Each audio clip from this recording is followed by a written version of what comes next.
Hello students, today we'll be continuing chapter number 1 of economics for standard 11 student. The name of the chapter is economics and introduction. Okay.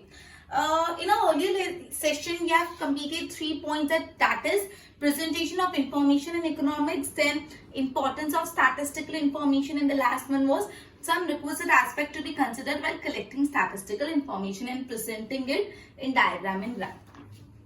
Okay, अब हम next topic चालू करने वाले, that is presenting quantitative, just a minute, हाँ, presenting quantitative या numerical information in diagram and graph. बोला है जो भी क्वांटिटेटिव इंफॉर्मेशन होती है या न्यूमेरिक, क्वांटिटी मतलब नंबर बेस्ड इंफॉर्मेशन, जो भी नंबर बेस्ड इंफॉर्मेशन होती है आप उसको डायग्राम या ग्राफ में कैसे रिप्रेजेंट कर सकते हो। सवाल समझ आ रहा है, टॉपिक समझ आ रहा है। जो भी क्वांटिटी या नंबर बेस्ड इंफॉर्मेशन होती है, क्वांटिटेटिव इंफॉर्मेशन बोला है या तो इसको न्यूमेरिक इंफॉर्मेशन बोला है, मतलब जो नंबर बेस्ड इंफॉर्मेशन होती है या तो जो न्यूमेरिक होती है, number based, quantitative number based, उसको आप ग्राफ और डायग्राम में कैसे रिप्रेजेंट कर सकते हो। तो बेसिकली क्वांटिटेटिव डेटा को 3 तरीके से ग्राफ में रिप्रेजेंट कर सकते हैं। 3 टाइप के ग्राफ है ब्रॉडली, बार डायग्राम है, क्लस्टर बार डायग्राम है, तो उसको आप ग्रुप्ड बार डायग्राम भी बोल सकते हो, और पाई डायग्राम। तो बोला है जो भी क्वांटिटेटिव इंफॉर्मेशन है, जो भी क्वांटिटेटिव डेटा है, क्वांटिटी वाला डेटा है, आप उसको डायग्राम और ग्राफ के थ्रू रिप्रेजेंट कर सकते हो। 3 टाइप के यूजुअली ग्राफ्स हैं। पहला बार डायग्राम है, दूसरा क्लस्टर बार डायग्राम है या ग्रुप्ड बार डायग्राम पे आप उसको बोल सकते हैं। Third one is pi diagram. ये तीनों भी अपन पढ़ेंगे, ठीक है। तो सबसे पहले अपन स्टार्ट करते हैं बार डायग्राम से। ओके, अब बार डायग्राम क्या है? अब बार डायग्राम जिसको हम बार चार्ट या बार ग्राफ भी बोलते हैं, बार डायग्राम उसको आप बार चार्ट भी बोल सकते हो या बार ग्राफ भी बोल सकते हो। It is a diagram which represent grouped data with a rectangular bars with a length proportional to the value which they represent. Basically bar diagram I guess हमने 10th standard में पढ़ा है। Bar diagram क्या होता है? तो बार diagram में क्या होता है, अगर आपको हल्का फुल्का भी याद है तो उसमें ना अपन नीचे कोई डेटा ग्राफ पे लिखते हैं, ऊपर कोई एक्स एक्सिस पे लिखते हैं, उसके बाद अपन रेक्टेंगुलर बार बनाते हैं। क्या बनाते हैं? रेक्टेंगल शेप में बार बनाते हैं। और ये बार की जो लेंथ होती है is proportional to the value they represent, ठीक है। अब ये बात को मैं आपको एक बार डायग्राम के थ्रू बता देती हूँ तो ज्यादा क्लियर हो जाएगा। यहाँ पे देखो, देखो बार डायग्राम कैसे बनाते हैं, मैं जस्ट बता रही हूँ। बार डायग्राम में ऐसे बार्स होते हैं, इसको बार्स बोला जाता है। ये होते हैं रेक्टेंगुलर बार्स होते हैं, और देखो ये इस साइज का, ये इस साइज का, ये बड़ा है बड़ा। तो बेसिकली ये जो बार की लेंथ किसके लिए प्रोपोर्शनल होती है, तो वैल्यू दे रिप्रेजेंट, मतलब 30 वैल्यू रिप्रेजेंट हो रहा है तो इतना, ये 90 वैल्यू रिप्रेजेंट हो रहा है तो बड़ा। तो ये जो बार की लेंथ है, ये जो बार की लेंथ है वो किससे प्रोपोर्शनल होगी? It is proportional to the value they represent, right. तो बेसिकली लर्निंग पर्पस के लिए मैं आपको समझा रही हूँ। बार डायग्राम क्या है? वो एक ऐसा डायग्राम जो रिप्रेजेंट करता है, bar diagram is a diagram which represent grouped data with a rectangular bars. Bar diagram एक ऐसा डायग्राम होता है जो ग्रुप्ड डेटा, जो ग्रुप्ड डेटा होता है उसको कैसे रिप्रेजेंट करता है? विद रेक्टेंगुलर बार्स, जो अभी अपन ने देखा। And the length of the bar किसको प्रोपोर्शनल है? Length of the bar is proportional to the value they represent. जितनी वैल्यू उनकी होती है उतनी बार की लंबाई होती है, लेंथ होता है। क्लियर? ओके, अब आपको ये पूरा बार डायग्राम समझाने के लिए एक एग्जांपल टेक्स्ट बुक में दिया, पेज नंबर 6 में। मैंने भी बोर्ड पे करवाया, मैं बोर्ड से गो थ्रू कराती हूँ, आप साइमल्टेनियसली टेक्स्ट बुक हैंडी रखना। क्लियर? बोर्ड पे ध्यान देखो। ओके, देखो यहाँ पे क्या ईयर्स दे दिए, ईयर्स 1970, 71, 80, 81, 90, 90, 91, 2000, 2001, 10, 11। फिर यहाँ पे प्रोडक्शन दिया। प्रोडक्शन किसका? प्रोडक्शन ऑफ व्हीट है। Production of wheat in India. मेरे पास जगह थोड़ी कंजेस्टेड है इसलिए मैंने थोड़ा शॉर्ट फॉर्म में लिखा है। प्रोडक्शन मतलब production of wheat in India. तो देखो 70-71 ईयर में 23.8 लाख टन प्रोडक्शन व्हीट का होता था। फिर 80-81 में 36.3 लाख टन, 90-91 में 55.1 लाख टन, 2000-2001 में 69.7 लाख टन, एंड 2010-11 में 86.9 लाख टन का प्रोडक्शन हुआ है। अब ये डायग्राम को अगर आपको बार में रिप्रेजेंट करना है, बार ग्राफ में, तो आप सबसे पहले ये जो ईयर्स है उसको आप एक्स एक्सिस पे लिख दोगे। तो देखो यहाँ पे ये एक्स एक्सिस है, एक्स एक्सिस पे मैंने ईयर्स लिख दिए 70-71, 80-81, 90-91, 2000-2001 एंड 2010 एंड 2011। अब ये प्रोडक्शन को मुझे वाई एक्सिस पे लिखना है। अब आप देखो सबसे कम, इसकी स्केलिंग कैसे करेंगे? सबसे कम क्या है? 23.8, सबसे ज्यादा क्या? 86.9, मतलब अराउंड 23 से 87 तक तो होना चाहिए। तो सिंपल अपन क्या कर सकते हैं, 10-10 का गैप ले लेते हैं। तो देखो मैंने क्या किया, 0 से 10, 10 से 20, 20 से 30, 30 से 40, 40 से 50, 60, 70 अप टू 100। अब इस चीज को मुझे प्लॉटिंग करना है। कैसे प्लॉटिंग करूंगी? देखो 70-71, 23.8।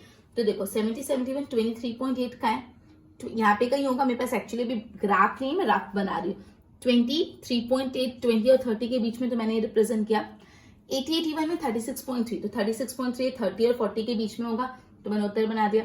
90, 91, 51, 55.1, तो 55.1 50 और 60 के बीच में बना दिया। मेरे पास जगह कम है इसलिए ऐसा है, वरना डायग्राम एकदम बायोग्राम एकदम एक्यूरेट बनता है, राइट। फिर 2000 to 2000 69.7, तो देखो 60 और 70 के बीच में 2010 11 86.9, तो 80 और 90 के बीच में। तो हर बार ये एक बार, दो बार, तीन, चार, पांच बार, 5 ईयर्स 5 बार, हर बार ग्रुप्ड डेटा को रिप्रेजेंट कर, बार की जो लेंथ है प्रोपोर्शनल किसकी है to the value they represent. Bar की जो लेंथ किस पे डिपेंड करती है, वैल्यू दे रिप्रेजेंट। मतलब ये 23.9 की वैल्यू रिप्रेजेंट कर रहा है तो इतनी लेंथ है, ये 36.3 की वैल्यू रिप्रेजेंट कर रहा है तो इतनी लेंथ है, अकॉर्डिंगली। क्लियर? ओके, तो ये था बार डायग्राम। मतलब मैंने अपना जो टॉपिक है वो स्टार्ट हुआ है कि आप क्वांटिटेटिव इंफॉर्मेशन को ग्राफ्स और डायग्राम में कैसे रिप्रेजेंट करोगे। तो मैंने आपको पूरा 3 टाइप के डायग्राम्स में आप ग्राफ में रिप्रेजेंट कर सकते हो।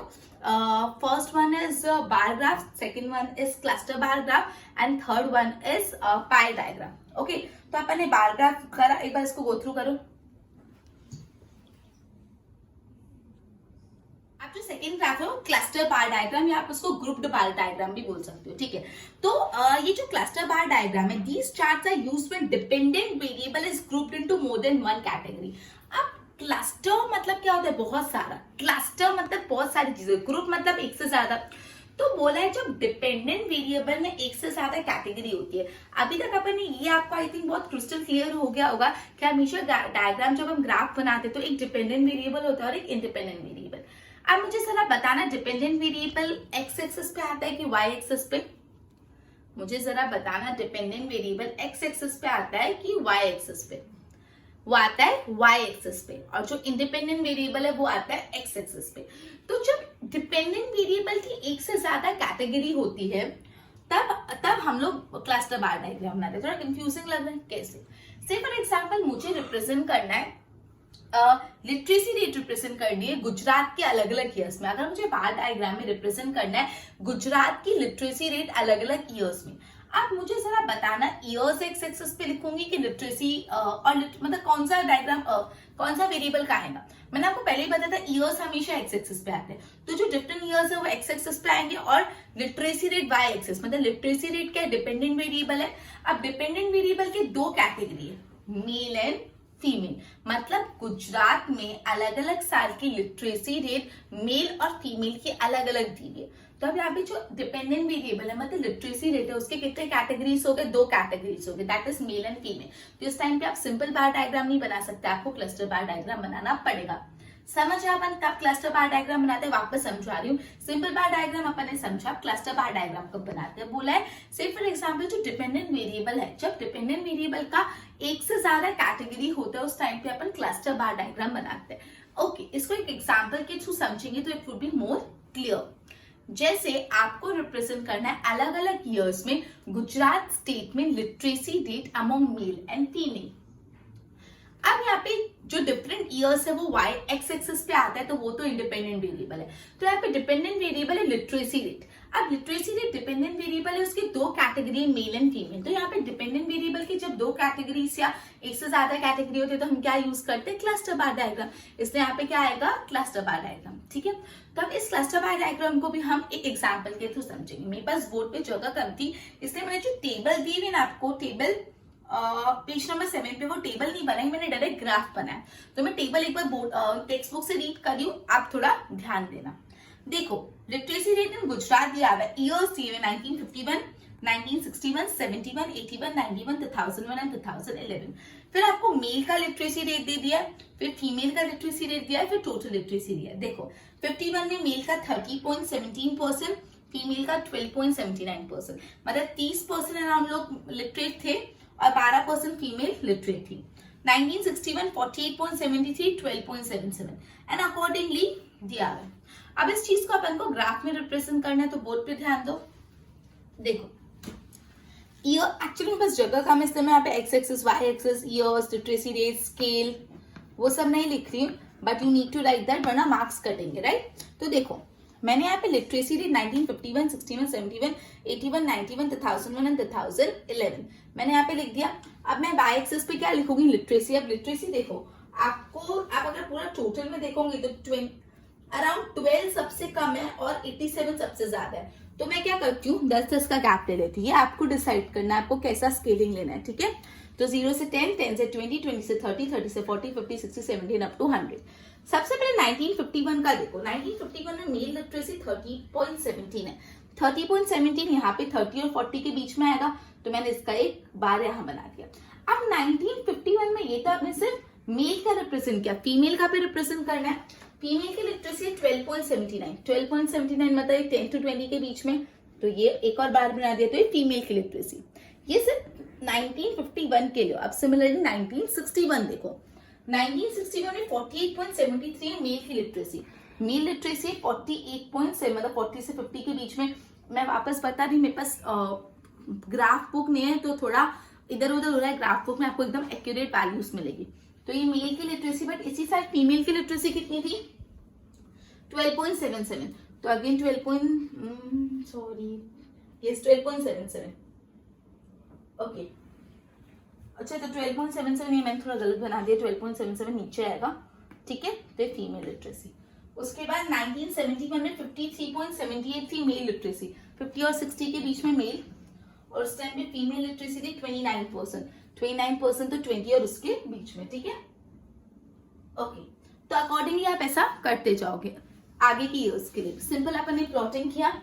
आप जो ग्राफ देख रहे हो उसमें एक्स एक्सिस पे ईयर्स लिखा है, वाई एक्सिस पे लिखा है 1 centimetre is equal to 10 unit. क्यों 10% लिखा है, बिकॉज अपन ने 10-10 का गैप छोड़ा है।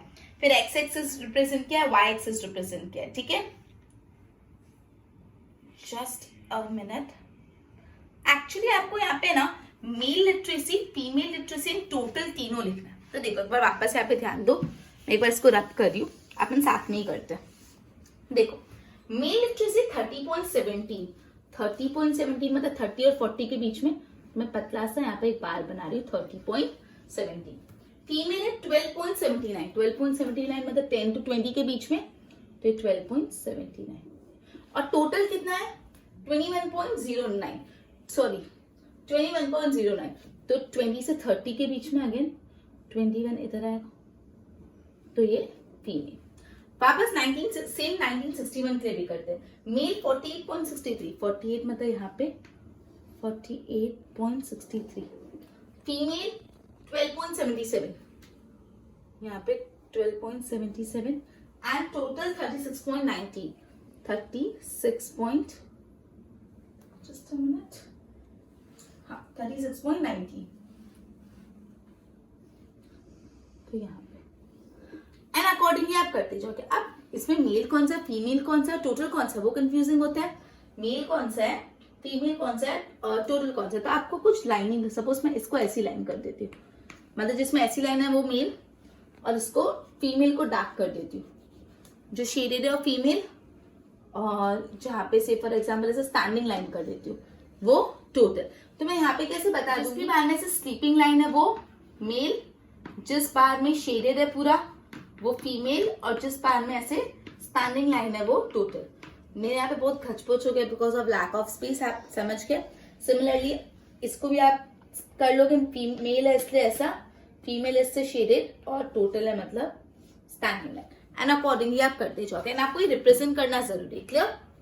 तो ये अपन ने करा बार डायग्राम, क्लस्टर बार डायग्राम, ठीक है। नेक्स्ट है पाई चार्ट। उससे पहले एक बार मैं गो थ्रू करवा देती हूँ इतना बोर्ड से। अपन ने क्या किया, बेसिकली अपन ने ये पढ़ा जो क्वांटिटेटिव इन्फॉर्मेशन होती है वो हम ग्राफ्स के फॉर्म में रिप्रेजेंट कर सकते हैं। 3 टाइप के ग्राफ ब्रॉडली होते हैं, bar, cluster bar and pie. Bar diagram में जो ग्रुप डेटा उसको रिप्रेजेंट करते हैं, और जो लेंथ होती है बार की, it is proportional to the value, ठीक है। क्लस्टर बार डायग्राम तब बनाते हैं जब डिपेंडेंट वेरिएबल की कैटेगरीज होती, सब कैटेगरीज होती है तब, क्लियर। बोर्ड पे ध्यान दो। Okay, standard 11 economics chapter 1 economics and introduction. Now presenting quantitative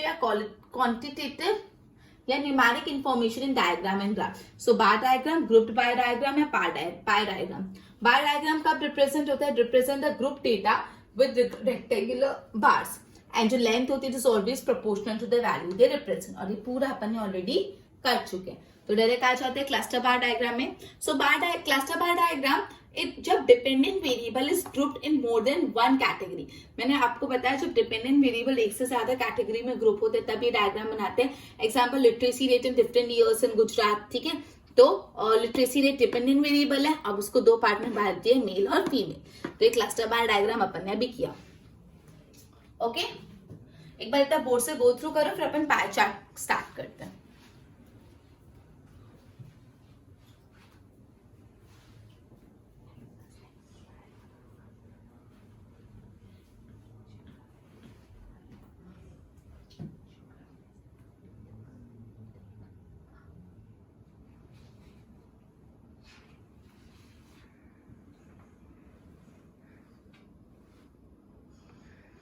अपन ने बार डायग्राम और क्लस्टर बार डायग्राम देखा, अब अपन पाई डायग्राम पे आते हैं, ठीक है। तो पाई डायग्राम क्या है? पाई चार्ट जो होता है ना एक सर्कुलर स्टैटिस्टिकल ग्राफ है। पाई चार्ट हमेशा एक सर्कल शेप में होता है। कैसे शेप में होता है? सर्कल शेप में होता है, सर्कुलर ग्राफ होता है, ठीक है। सर्कुलर ग्राफ होता है which is divided into sectors. Pi diagram एक सर्कल होता है, उसमें अलग अलग सेक्शन होते हैं, अलग अलग सेक्टर्स होते हैं, अलग अलग पार्ट होते हैं। अगर आपको ज्यादा क्लैरिफिकेशन चाहिए तो पेज नंबर 8 पे 1.4 फिगर आपको दिख ही रहा है। एक क्लस्टर बार पाई चार्ट बनाया है, सर्कल है और उसमें अलग अलग सेक्टर्स है, ठीक है। The numerical data is proportionately converted into degree. अब जो भी डेटा होता है उसको पहले किसमें कन्वर्ट करना पड़ता है? तुमको डिग्री में कन्वर्ट करना पड़ता है, ठीक है। जो भी आपको डेटा दिया हुआ है नंबर बेस्ड न्यूमेरिकल डेटा होता है उसको आपको किसमें कन्वर्ट करने का? डिग्री में कन्वर्ट करने का, क्लियर। और फिर उसको सर्कल में आपको रिप्रेजेंट करने का अलग अलग सेक्टर्स के अकॉर्डिंग, ठीक है। अब बेसिकली वापस समझा रही हूँ, पाई डायग्राम हमेशा एक सर्कुलर स्टैटिस्टिकल डायग्राम है।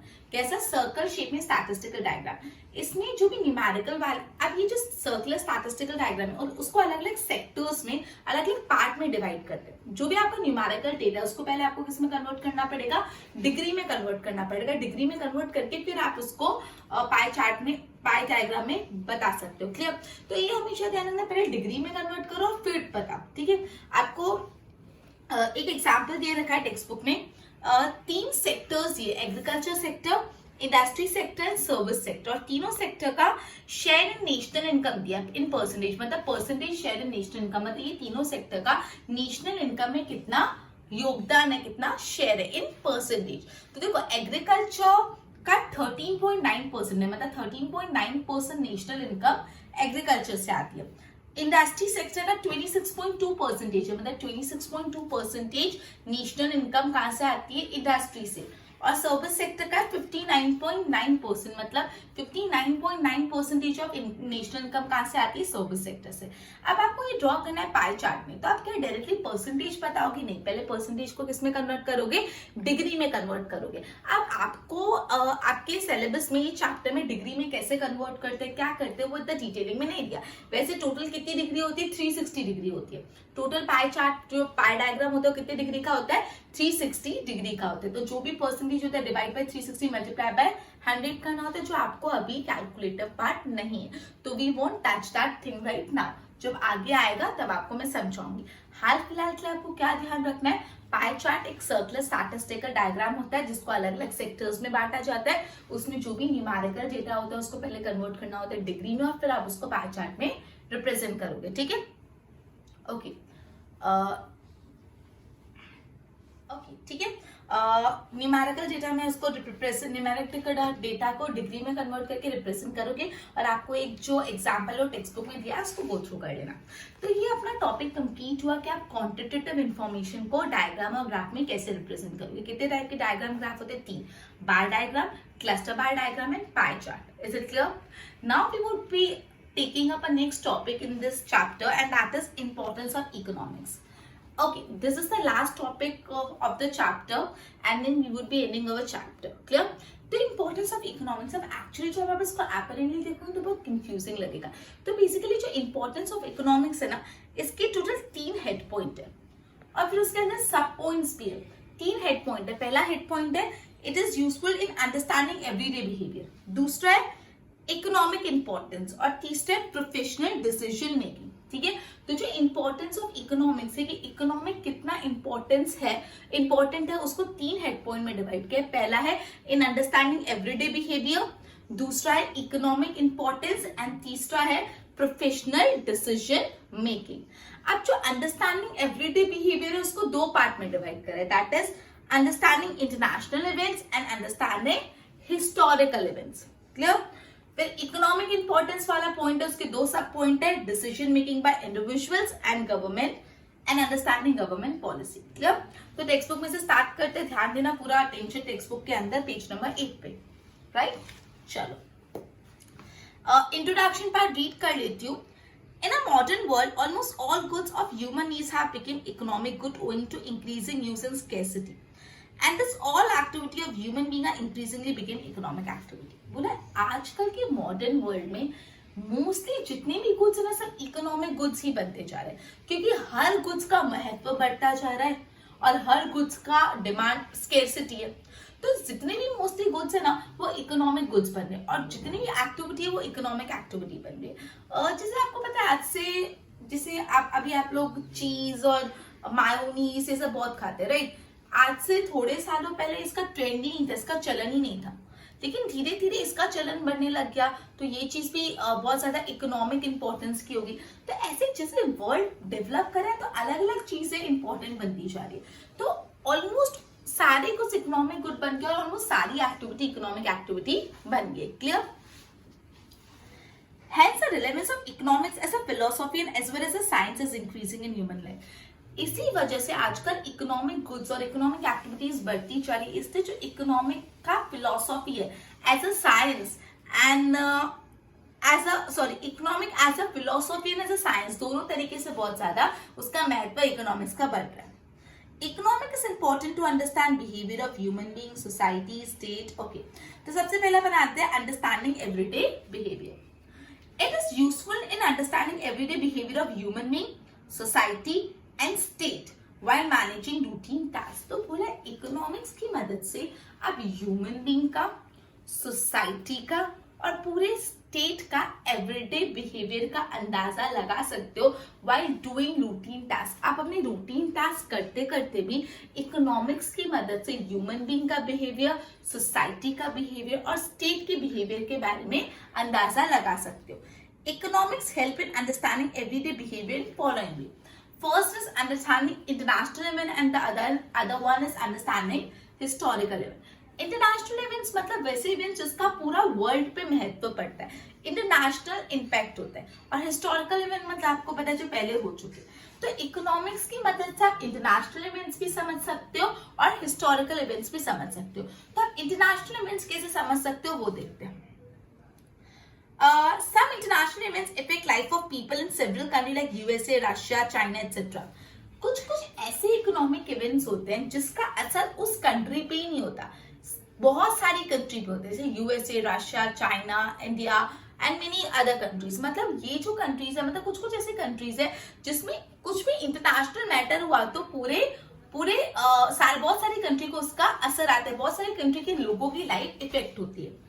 People try to understand the impact of rise in price in crude oil in international market। अब आपको पता है जब भी पेट्रोल डीजल के प्राइस बढ़ते हैं तो एक्चुअली क्या होता है, इंटरनेशनल मार्केट में जब प्राइस बढ़ते हैं अकॉर्डिंगली अपने यहाँ पे प्राइस की इंक्रीमेंट या डिक्रीमेंट होता है इंटरनेशनल लेवल पे। तो बोले लोग ये जानने की कोशिश करते हैं impact of rise in price of crude oil of international market on their own cost of living. वो देखते हैं कि भाई इंटरनेशनल मार्केट में अगर क्रूड ऑयल की प्राइस बढ़ रही तो उनकी कॉस्ट ऑफ लिविंग में उन पे कॉस्ट कितना बढ़ेगा, ये सब चीजें जानने की कोशिश करते हैं।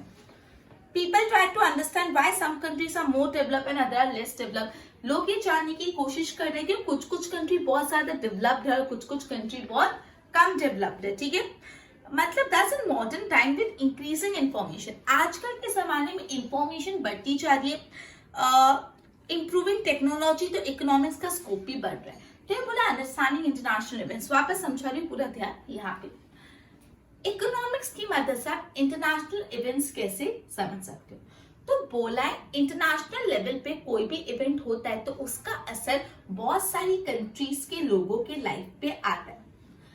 लोग ये चीज जानने की कोशिश करते हैं कि जब इंटरनेशनल लेवल पे क्रूड ऑयल का प्राइस बढ़ेगा तो उसका असर उनकी कॉस्ट ऑफ लिविंग पे क्या होगा, वो जानने की कोशिश करते हैं। लोग ये जानने की कोशिश करते हैं कि क्यों कुछ कंट्रीज बहुत डेवलप है और कुछ कंट्रीज डेवलपिंग है। आज के जमाने में मॉडर्न वर्ल्ड में इंफॉर्मेशन बहुत बढ़ रही है। आज अगर यूएसए में कुछ हुआ तो इंस्टाग्राम पे डायरेक्टली आपको दिख जाएगा कि भाई यूएसए में ये पर्टिकुलर चीज हुई है, ठीक है।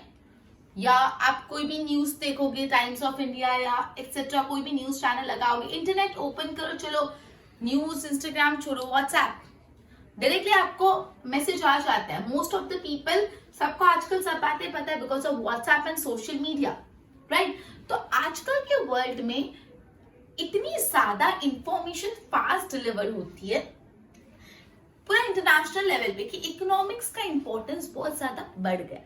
तो ये अपन ने पढ़ा इकोनॉमिक्स अपन को इंटरनेशनल इवेंट समझने में कैसे मदद करता है। अब अपन पढ़ते हैं help us in understanding historical event जो हो गया। अब बेसिकली आपको क्या लगता है, हिस्ट्री में कोई इकोनॉमिक्स जानता नहीं होगा? नहीं, अपन से ज्यादा होशियार थे वो लोग। जो हिस्टोरिकल रूलर्स थे वो अपन से ज्यादा होशियार थे, उनको इकोनॉमिक्स के उनको बहुत नॉलेज थी। अर्थशास्त्र अपन ने चैप्टर पढ़ा, तभी पढ़ा ना, अर्थशास्त्र, संस्कृत वर्ड अर्थशास्त्र, क्लियर। तो यही बात बोले कि आपको हिस्टोरिकल इवेंट समझने में भी मदद करता है। कैसे समझे?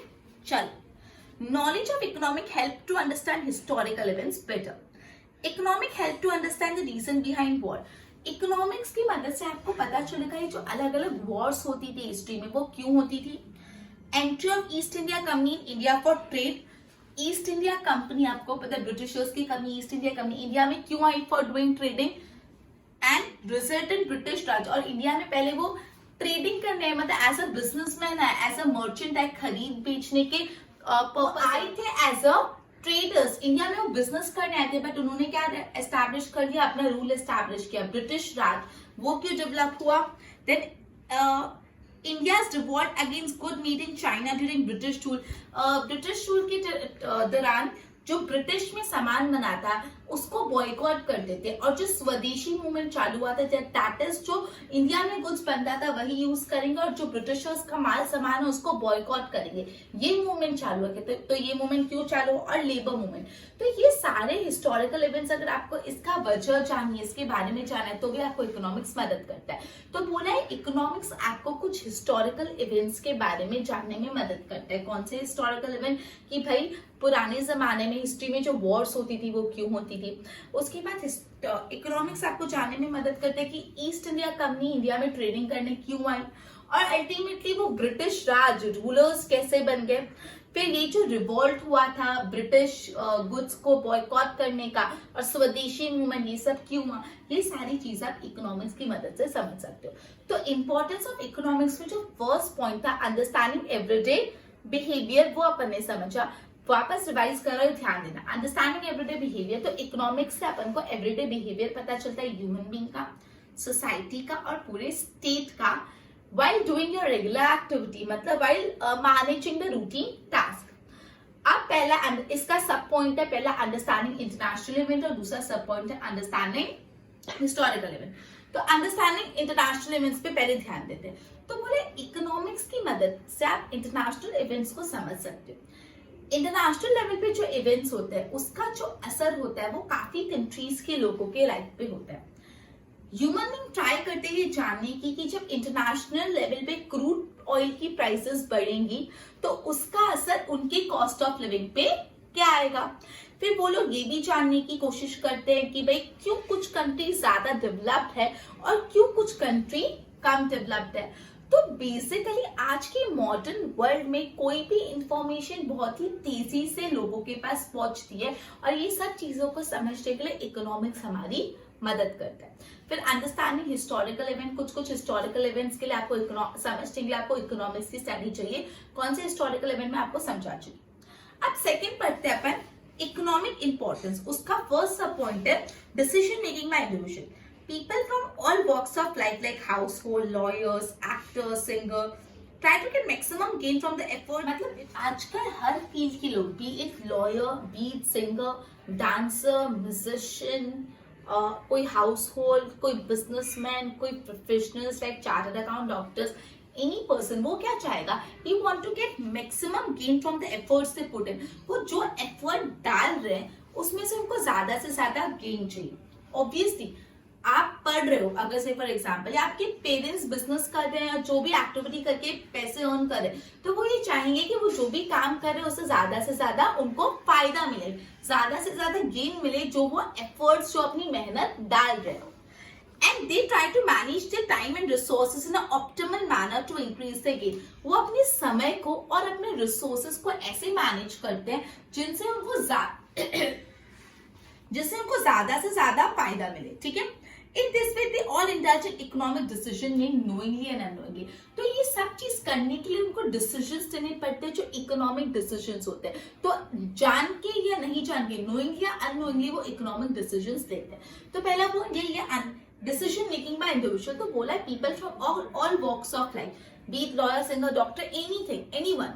He want कि वो जितना भी, if he or she want कि वो जितना भी effort put in कर रहा है उससे ज्यादा benefit मिले. इस पर्पज से वो अपने टाइम और रिसोर्सेज को अच्छे से मैनेज करता है. और ये सब चीज करने में उनको डिसीजंस लेने पड़ते हैं जो डिसीजंस इकोनॉमिक डिसीजंस होते हैं. तो जान के, नोइंगली या अननोइंगली वो इकोनॉमिक डिसीजंस लेता है, जिसके लिए इकोनॉमिक्स का महत्व बढ़ जाता है. फिर अंडरस्टैंडिंग गवर्नमेंट पॉलिसी. अब गवर्नमेंट की कुछ पॉलिसीज होती है जिनको समझने के लिए आपको इकोनॉमिक्स का नॉलेज होना चाहिए. To understand the various policies of state, like अगर टैक्स पॉलिसी को समझना है, वेज पॉलिसी को समझना है या एक्सेट्रा, आपको उन सब चीजों के लिए आपको इकोनॉमिक्स की नॉलेज होनी चाहिए. People take decision according to bank rate declared by Reserve Bank of India. RBI जो होता है, रिजर्व बैंक ऑफ इंडिया, जो बैंकर्स बैंक बोलते हैं, जो सबसे बड़ा बैंक है इंडिया का, जो जिसके अंदर बाकी के बैंक्स है, वो अलग अलग रेट डिक्लेयर करता है. Repo rate, reverse repo rate. अब इसमें डिटेल में मत जाओ, क्या होता है वो आगे आएगा तब जाएंगे. तो ये जो रेट डिक्लेयर करता है उस बेसिस पे काफी लोग डिसीजन लेते हैं. ठीक है. ओके. तो यहाँ पे यही बात बोला है कि understanding, helping in understanding government policy. तो गवर्नमेंट की पॉलिसीज जैसे टैक्स पॉलिसी हो गया, लेबर पॉलिसी हो गया, अलग अलग पॉलिसीज को समझने के लिए आपको इकोनॉमिक्स आना चाहिए. दूसरी बात, काफी लोग अपना जो डिसीजंस लेते हैं, अपने सेविंग के डिसीजंस, अपने इन्वेस्टमेंट के डिसीजन, वो किस बेसिस पे लेते हैं? वो उस बेसिस पे लेते हैं जो भी बैंक का रेट डिटरमाइन करते हैं रिजर्व बैंक ऑफ इंडिया, जैसे repo rate, reverse repo rate. तो ये सब समझने के लिए आपको इकोनॉमिक्स की नॉलेज होनी चाहिए. तो अपना सेकंड था अंडरस्टैंड इकोनॉमिक इंपॉर्टेंस, जिसमें फर्स्ट था decision making by individual and दूसरा था understanding government policies. Clear. Okay. Last point है प्रोफेशनल डीएम, डिसीजन मेकिंग. बोला economic is useful in knowing scientific principles and theory. Economics की मदद से आप साइंटिफिक प्रिंसिपल्स और थ्योरी को जान पाओगे, और वो साइंटिफिक प्रिंसिपल्स और थ्योरी आपको प्रोफेशनल डिसीजन मेकिंग में मदद करेंगे. इकोनॉमिक्स से आपको साइंटिफिक प्रिंसिपल्स और साइंटिफिक थ्योरी के बारे में पता चलता है, और ये साइंटिफिक प्रिंसिपल्स और थ्योरी अगर आपको पता है तो आपका जो डिसीजन होगा, जो आप डिसीजन लोगे, that would be a professional decision. Right.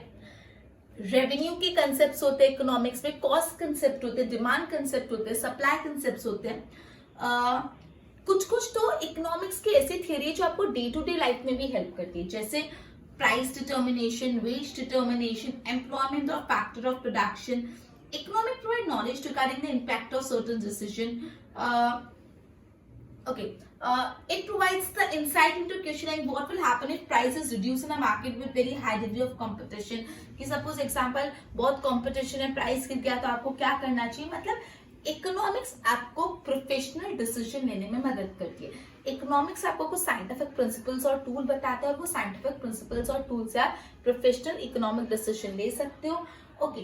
अब इकोनॉमिक्स में अलग अलग कंसेप्ट होते हैं, cost concept, revenue concept, demand concept, supply concept, अलग अलग कंसेप्ट होते हैं. और कुछ इकोनॉमिक पॉलिसीज तो ऐसी होती है जो आपको डे टू डे लाइफ में भी बहुत ही ज्यादा यूजफुल रहती है, जैसे प्राइस डिटर्मिनेशन. कोई भी प्रोडक्ट का प्राइस कैसे डिसाइड करोगे वो इकोनॉमिक्स सिखाता है. वेज डिटर्मिनेशन, आप अपनी लेबर को कितना वेज दोगे वो इकोनॉमिक्स सिखाता है.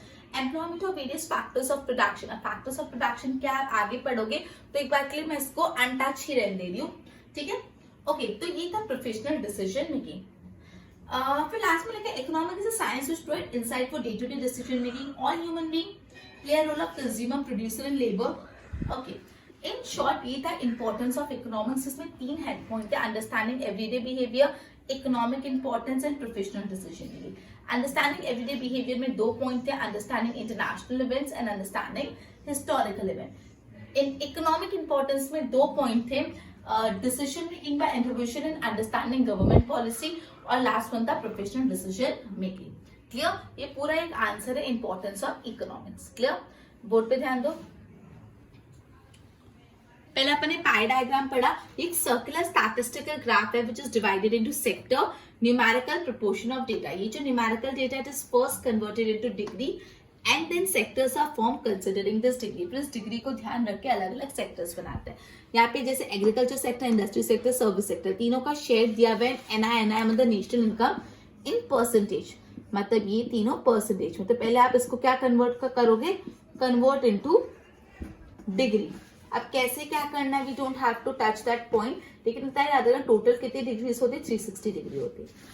ना इंपॉर्टेंस ऑफ इकोनॉमिक्स, सबसे पहले अंडरस्टैंडिंग एवरीडे बिहेवियर, जिसमें मैंने बोला इकोनॉमिक्स से आप एवरीडे बिहेवियर समझ सकते हो, ह्यूमन इंडिविजुअल्स का, सोसाइटी का, स्टेट का, ये सब समझ सकते हो। फिर अंडरस्टैंडिंग, इसका सब पॉइंट है ए पॉइंट, अंडरस्टैंडिंग इंटरनेशनल इवेंट, तो जैसे क्रूड ऑयल की प्राइस में क्या इंक्रीमेंट हुआ ये सब पता चल सकता है। फिर अंडरस्टैंडिंग हिस्टोरिकल इवेंट की, रीजन बिहाइंड वॉर क्या था, ईस्ट इंडिया कंपनी क्यों आई, एंड एटसेट्रा। मैंने आगे डिटेल में नहीं लिखा मैंने, लेकिन आपको एक्सप्लेन कर दिया। फिर इकोनॉमिक इंपॉर्टेंस में डिसीजन मेकिंग बाय इंडिविजुअल, तो भले वो डॉक्टर हो, लॉयर हो या कोई भी हो, उसको क्या चाहिए, मैक्सिमम गेन चाहिए ऑफ देयर एफर्ट। जितना उन्होंने एफर्ट डाला उससे ज्यादा का ज्यादा गेन चाहिए, तो वो क्या करेंगे, they will manage their time and resources. और ये चीज करने के लिए वो कैसे डिसीजंस लेते हैं, economic decision. Now understanding government policy, tax policy, wage policy, bank rate, ये सब समझने में मदद करता है। फिर प्रोफेशनल डीएम मैंने लिखा है, डीएम मतलब डिसीजन मेकिंग, मैंने शॉर्ट में लिखा है, आपको ऐसा नहीं लिखना। ओके, तो जो साइंटिफिक प्रिंसिपल्स और थियोरी है उससे आप प्रोफेशनल डिसीजन मेकिंग कर सकते हो। Cost concept, revenue concept, demand concept, supply concept, ये सब आपको पता चलता है। प्राइस डिटर्मिनेशन, वेज डिटर्मिनेशन, ये सारी चीजें भी आप इकोनॉमिक्स की मदद से जान सकते हो। तो अपन ने आज पढ़ा कि आप न्यूमेरिकल डेटा को या क्वांटिटेटिव डेटा को ग्राफ और डायग्राम में कैसे रिप्रेजेंट करोगे, by way of bar diagram, cluster bar diagram है, पाई चार्ट, वो तीनों अपन ने पढ़ा।